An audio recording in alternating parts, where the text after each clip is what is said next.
Hi, this is Eric Bogosian, and for the last 3 months I have been deeply immersed in the practice of being a bad guy because I've been co-starring in this Steven Seagal movie called Under Siege 2.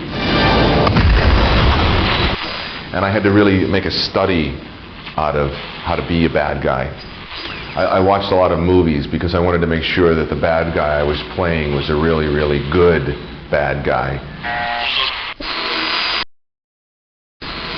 First of all, every bad guy has to be unpredictable. And for that, to find out more about that trait, I studied Jack Nicholson in The Shining. The whole fun thing about Jack Nicholson in that movie is that you never know what he's going to do next. I mean, this is basically a guy who sits around and types at a typewriter all day, and the next thing you know, he's got a fire axe and he's moving up the steps toward his wife. I mean, that's like, is that not like one of the greatest moments in all filmdom when Jack Nicholson pops his head through the door and goes, "Here's Johnny."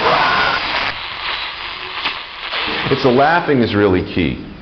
It has to be funny. The best bad guys have to be funny or else I can't watch them. 2, you have to be very, very intelligent.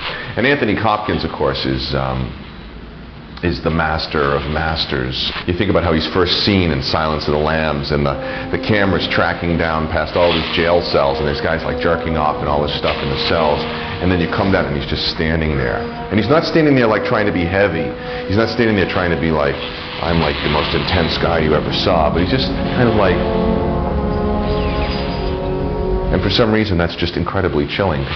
He's so smart that you can actually handcuff him behind his back to a bar in a jail cell, and you come by to bring him his dinner, and you leave the dinner like 6 feet away from the jail cell. Next thing you know, he's like eating your heart.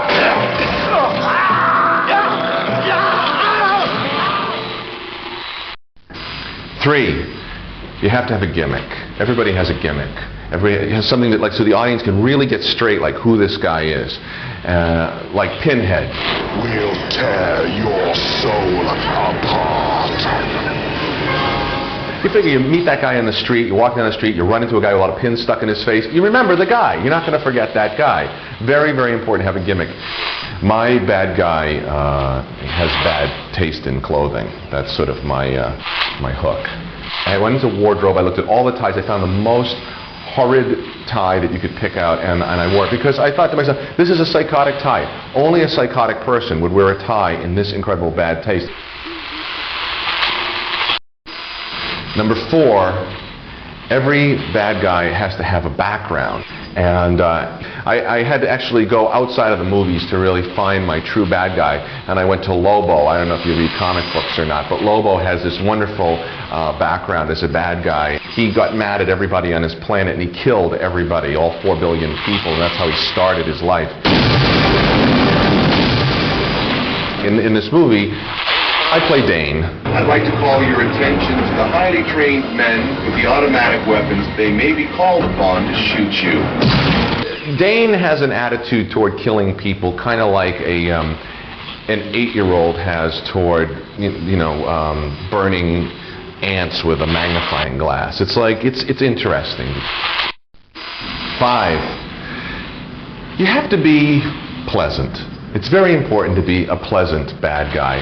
I think of a movie that actually most people probably haven't seen. It's a Robert Altman movie called The Long Goodbye with Elliot Gould. And Elliot Gould is a prisoner of all these bad guys. Mark Rydell plays this gang leader, and he's trying to get some information out of Elliot Gould. He's standing there with all of his dudes. Who, by the way, Arnold Schwarzenegger is one of his dudes. Okay, this is his first appearance in a movie. All right. And they're all standing there, hunching around, and one of them is his girlfriend, who's really beautiful. And Mark Rydell is standing there, and he's like, check her out. Is she not the most beautiful girl you've ever seen? And Elliot Gould goes, yeah, she's very beautiful, isn't she? Boom! The Pepsi goes right in his face, smashes the glass all over her face, breaks her nose. She starts screaming. Everybody starts running around, and he just calmly turns to Elliot Gould, and he goes, now I love her. And I don't even like you. And it's just like, that from that point on that Elliot Gould is in deep shit.